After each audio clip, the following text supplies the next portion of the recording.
पिछले व्याख्यान में हमने देखा था कि राजा तो मंच पर प्रवेश कर ही चुका है, अपने मन में विचार विमर्श करता हुआ, सोचता विचारता हुआ वह आ गया है और विदूषक वहाँ पर अपने अंग भंग किए हुए विकल अवस्था में वह बैठा हुआ है। राजा जब पास में आया तो विदूषक कहता है तथा स्थित एव, वैसे ही बैठा हुआ है और कह रहा है भो भयस्य न में हस्तपादम प्रसरति, कि हे मित्र मेरे हाथ पैर तो फैल नहीं रहे हैं। वांग मात्रेण जापिष्यामि, तो मैं वाणी मात्र से ही आपके जाप करता हूँ, मतलब आपके जय करता हूँ। जय तु भगवान, आपकी जय हो। राजा सस्मितम, मुस्कुरा कर कहता है कुतो अयम गात्रोपघात है, आपके शरीर पर इस प्रकार का आघात कैसे हो गया। विदूषक कह रहा है कुतः किल स्वयं अक्षा आकुली कृत्या अश्रु कारणम पृच्छसि, कि क्यों निश्चय ही स्वयं अक्षा आकुली कृता, स्वयं ही आँखों को व्याकुल करके अश्रु कारण पृच्छति, आंसुओं के कारण पूछ रहे हो। स्वयं ही आँख में मेरी उंगली डालकर आंसू आने का कारण पूछ रहे हो, या आँख को चोटिल करके या आँख को क्षति पहुँचा के आंसू आने का कारण पूछ रहे हो। यह भी एक सूक्ति है कि आँखों को चोटिल करके आंसू आने का कारण पूछना। राजा कह रहा है न खलु गच्छा, मैं नहीं समझा, तुम क्या कहना चाहते हो, मैं नहीं समझा। विदूषक कह रहा है भो वयस्य यद वेद सह कुब्ज लीला विडम्बयति, कि हे मित्र यदि बेंत का पेड़ टेढ़ा हो रहा है, टेढ़ा घुमा हुआ है, तत्किम आत्मा न प्रभावेण, क्या वह अपने प्रभाव से टेढ़ा हो गया है। ननु नदी वेगस्य, या नदी के वेग से, इसमें क्वेश्चन मार्क लगा हुआ है।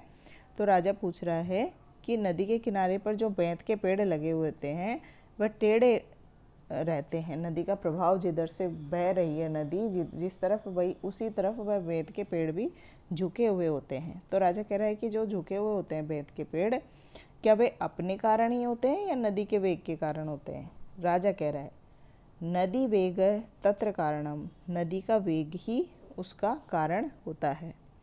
विदूषक कह रहा है ममापि भगवान, मेरे भी आप ही कारण हो, मतलब मैं ये अंग भंग टेढ़े हो रहे हैं मेरे, मैं टेढ़ा मेढ़ा हो रहा हूँ, उसका कारण भी आप ही हो। राजा कह रहा है न कथमेव, वह किस प्रकार, ये कैसे, तुम्हारे अंग टेढ़े हो रहे हैं तो उसका कारण मैं कैसे हो सकता हूँ। विदूषक कह रहा है एवं राजकार्याणि उजित्वा तादृश आकुल प्रदेशे वनचर वृत्तिना त्वया भवितव्यम, इस प्रकार राजकार्यों को छोड़कर तादृश्य आकुल प्रदेशे वनचर वृत्तिना त्वया भवितव्यम, इस प्रकार वन प्रदेशों में घूमते हुए वनचरों जैसे जीवन व्यतीत कर रहे हैं आप, आपके द्वारा वनचरों जैसा जीवन व्यतीत किया जा रहा है, इस प्रकार आप मृग्या के पीछे पड़ गए हैं। यत् सत्यम प्रत्यहम स्वपदम उत्सारेण संक्षोभी संधिवंदनान नाम मम गात्राण नाम अनीशो अस्मि संवृत है, कि यही सच है कि प्रतिदिन जंगली जानवरों को हाँकने से मेरे शरीर के अंगों के संधि बंधन भी ढीले पड़ गए हैं और मैं इन्हें संभालने में असमर्थ हो गया हूँ। मेरा जो शरीर है वह असमर्थ हो गया है, मेरे जो हड्डियों के जोड़ हैं वह ढीले पड़ गए हैं। क्यों कि इस जंगल में इधर उधर भागने के कारण, वनवासी और भीलों के जैसे इधर उधर भागने के कारण। तत् प्रसादिष्यामि विसर्जितव्यम मम एका अहम अपि तावद विश्रायतुम, और यदि आप प्रसन्न हो जाओ तो मुझे एक दिन विश्राम करने के लिए छोड़ दो। आप प्रसन्न हो तो मुझे एक दिन दे दो और ताकि मैं विश्राम कर लूँ। राजा स्वगतम, अपने मन में सोच रहा, अभी राजा उसको कुछ कह नहीं रहा, अपने मन में पहले सोच रहा है अयम च एवं आह, यह ऐसा कह रहा है ममापि काश्यप सुतानाम अनुस्मृत्य मृगया विक्लवम चेत है, और मेरा मन भी उन कश्यप की पुत्री काश्यप सुताम, काश्यप की पुत्री का स्मरण करके शिकार खेलने से विरक्त हो गया है। मृगया विक्लवम, मृगया से विपरीत हो गया है। चेत है चित्त, मेरा चित्त भी मृगया से विकल हो गया है।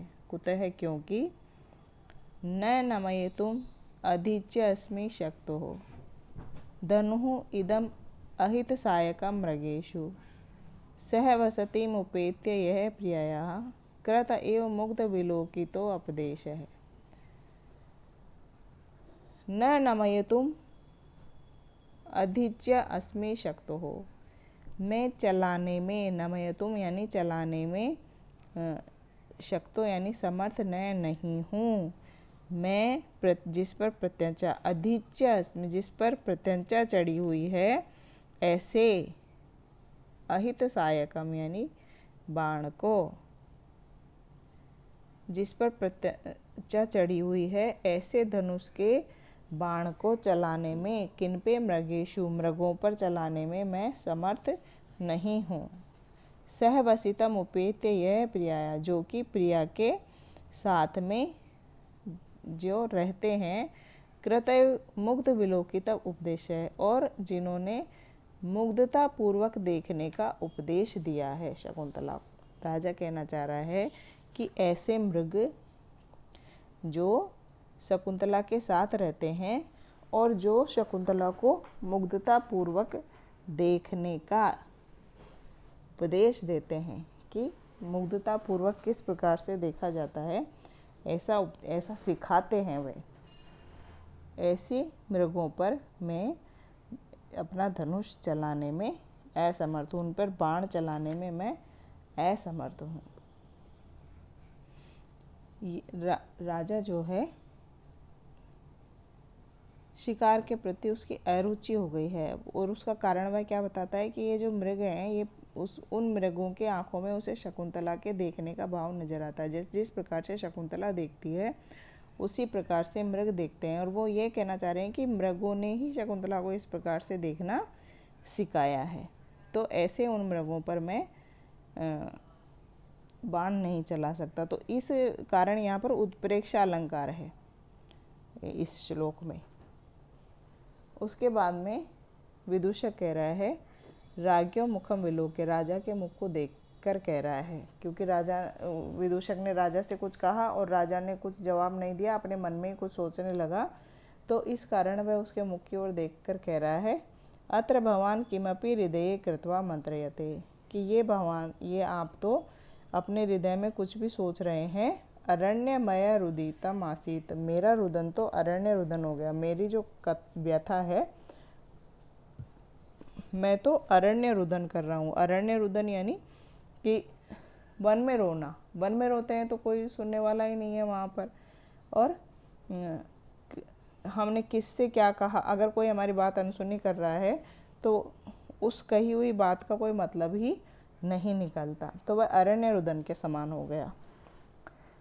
उसके पश्चात राजा कह रहा है, सस्मिता मुस्कुरा कर कह रहा है, किम मन्यत, और क्या, अनतिक्रमणीयम में सूर्यदम वाक्यमिति स्थितो अस्मि, क्या मैं अपने मित्र की बात का उल्लंघन कर सकता हूँ, इसलिए चुपचाप खड़ा हूँ। मैं तो, ऐसी बात नहीं है कि मैंने आपकी बात नहीं सुनी, पर मैं आपकी बात का अतिक्रमण नहीं कर सकता, इसलिए सोच रहा हूँ। विदुषक कहता है, चिरंजीवी हो, आपकी उम्र बहुत लंबी हो। राजा कह रहा, वयस्य तिष्ठ सावशेषम में वच, मित्र रुको, मेरी बात अभी बची हुई है, शेष है, अभी और कुछ कहना है। विदूषक कह रहा है, आज्ञा भय तो भगवान, आज्ञा दीजिए। राजा कह रहा है, विश्रांतेन भवता मम अपि एकस्मिन अनायासे कर्मणि सहायेन भवितव्यम, कि विश्राम के बाद में आपको, आप जब विश्राम कर लो तब उसके बाद भवता यानी आपके द्वारा, ममपि मेरा भी, एकस्मिन अनायास, एक ऐसा कार्य जो बिना किसी प्रयास के ही हो जाएगा, अनायास ही हो जाएगा, ऐसा कर्मणि, ऐसा कार्य करने में सहायेन भवितव्यम, सहायक बनना पड़ेगा। विदूषक कह रहा है कि मोदक खादीयकायाम, क्या लड्डू खाने का काम है, मतलब कि उसको तो सबसे आसान काम यही लगता है जो अनायास ही हो जाए, लड्डू खाना।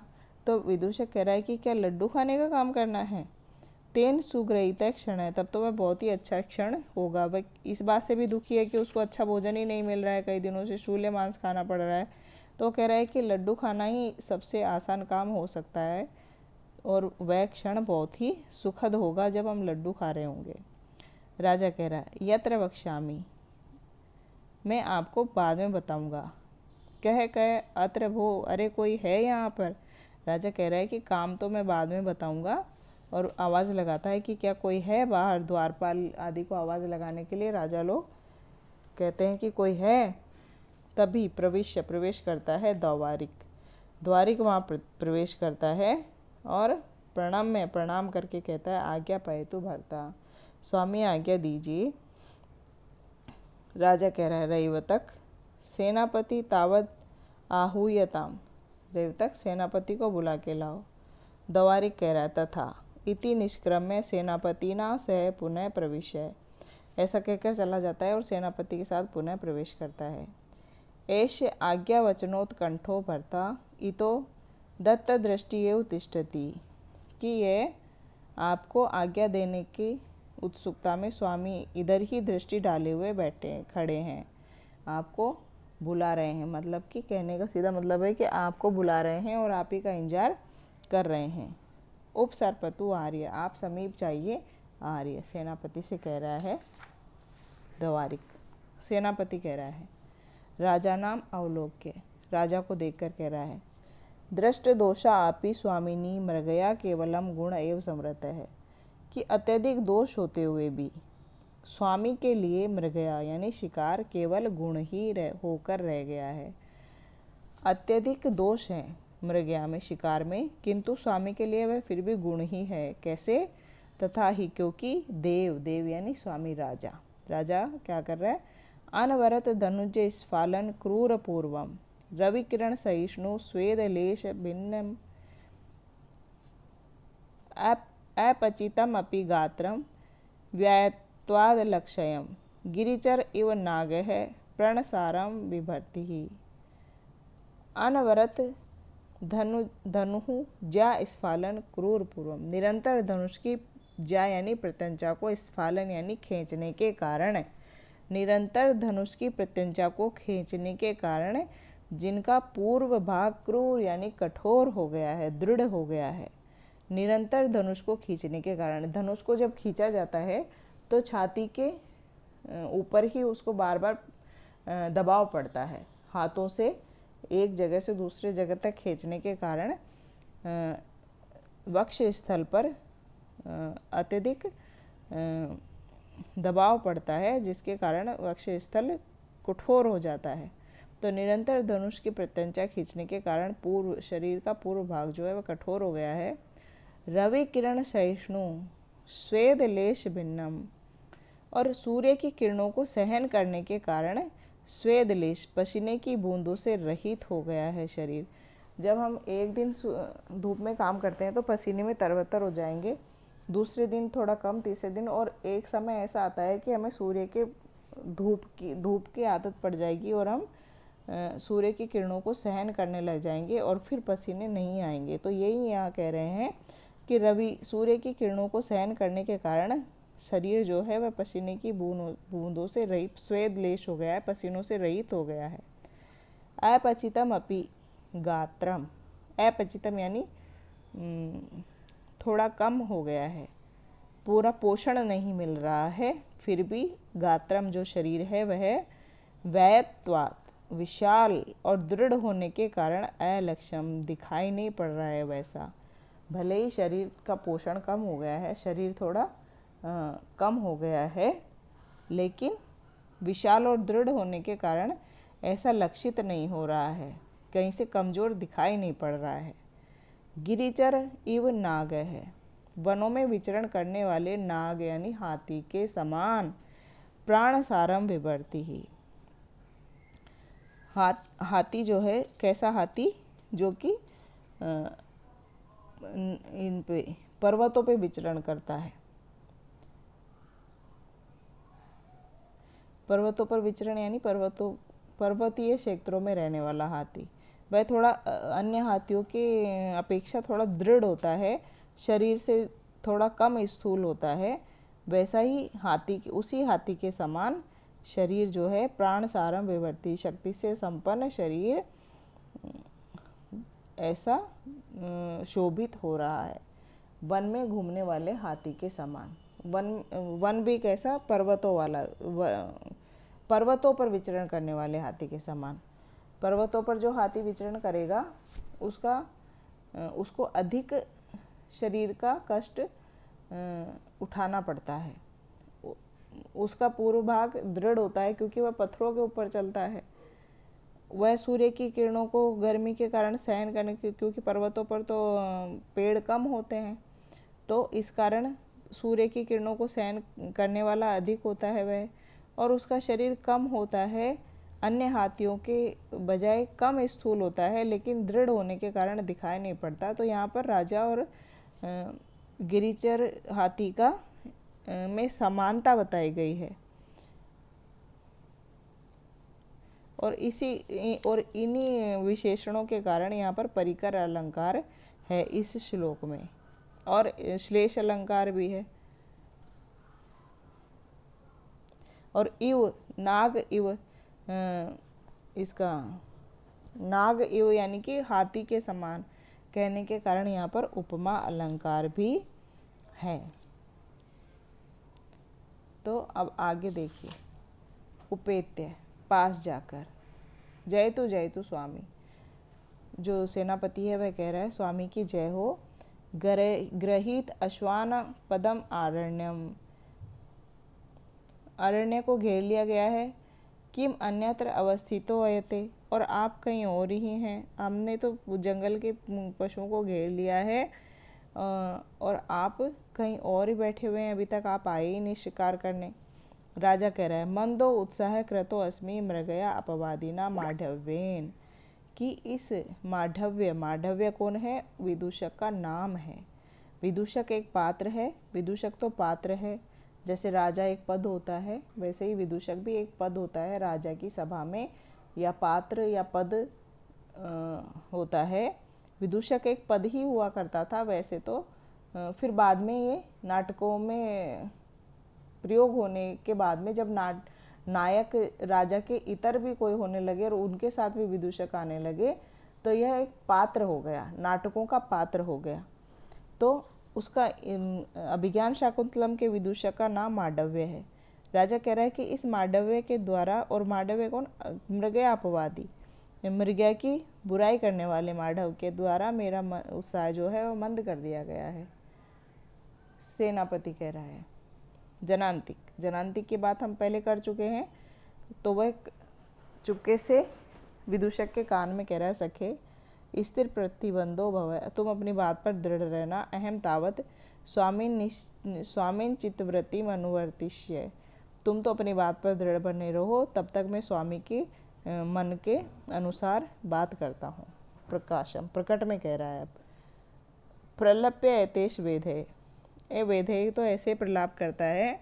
ननु प्रभु एव निदर्शनम, निश्चय ही प्रभु को आप स्वामी को खुद ही देखना चाहिए कि मेदस छेद कृशोदरम लघु भवति उत्थान योगम वपुः सत्वानाम अपि लक्ष्यते विकृति चित्तम भय क्रोधयो उत्कर्ष स च धन्वीनाम यद ईश्वर सिद्ध्यन्ति लक्ष्ये चले मिथ्येव वैष्णव वदन्ति मृगयाम ईदृक् विनोदः कुतः। मेदस छेद कृशोदरम, मेद यानी चर्बी के, छेद यानी कट जाने पर, शरीर का जो चर्बी है वह छट जाती है, छिद्ध हो जाती है, मतलब कट जाती है। उसके कारण जो उदर है वह कृश हो जाता है, पतला हो जाता है। लघु छोटा हो जाता है। भवती उत्थान योगम वपु, और शरीर जो है वह आसानी से उठाने योग्य हो जाता है, मतलब पतले पेट वाला उदर और हल्का शरीर हो जाता है, तो आसानी से उठाया जा सकता है, आसानी से इधर उधर आ जा सकते हैं। सत्वानाम अपि लक्ष्यते विकृति चित्तम भय क्रोधयो, प्राणी, सत्वानाम यानी प्राणी, वन्य जीवों के भय और क्रोध की अवस्था वाले विकृत चित्त को भी जान लेते हैं कि किस प्रकार से जानवर गुस्सा करते हैं और किस प्रकार से क्रोधित होते हैं, या किस प्रकार से डरते हैं, ऐसे विकृत चित्तों को भी हम देख पाते हैं। उत्कर्ष है स च धन्वीनाम, और धनुर्धारियों का उत्कर्ष होता है जब यदि जिस समय ईशव यानी बाण सिद्ध्यंती लक्ष्य चले, चंचल लक्ष्य को साधते हैं, उस समय जब चंचल लक्ष्य यानी कि दौड़ते हुए मृग या चीते को जब बाण चलाया जाता है और वह बाण सटीक बैठ जाता है, तो उस समय धनुर्धारियों का भी उत्कर्ष होता है, उनको भी एक तरीके से उत्कर्ष यानी कि सफलता प्राप्त करना या उत्कृष्टता लाना अपने कार्य में। मिथ्येव व्यसनम वदंती मृगया, मृगया को यानी शिकार को मिथ्या ही व्यसन कहा गया है, बुरी आदत कहा गया है। ईदृगम विनोदः कुतः, इस प्रकार का मनोरंजन कहाँ। सेनापति जो है वह पहले ही जनांतिक में उसको कह चुका है कि आप तो अपनी बात पर अडिग रहना और मैं तब तक राजा के चित्त के अनुसार बात करता हूँ। तो इसलिए सेनापति को यहाँ पर मृगया यानी शिकार का उसको प्रशंसा करनी पड़ रही है, शिकार की प्रशंसा करनी पड़ रही है सेनापति को, क्योंकि एकदम से तो वह भी उसको मना नहीं कर सकते हैं, हालांकि चाहता वह भी यही है। तो बच्चों, ये आज हमने यहाँ पर 5 श्लोक तक अध्ययन कर लिया है। इसके बाद में हम अभिज्ञान शाकुंतलम में आगे बढ़ेंगे।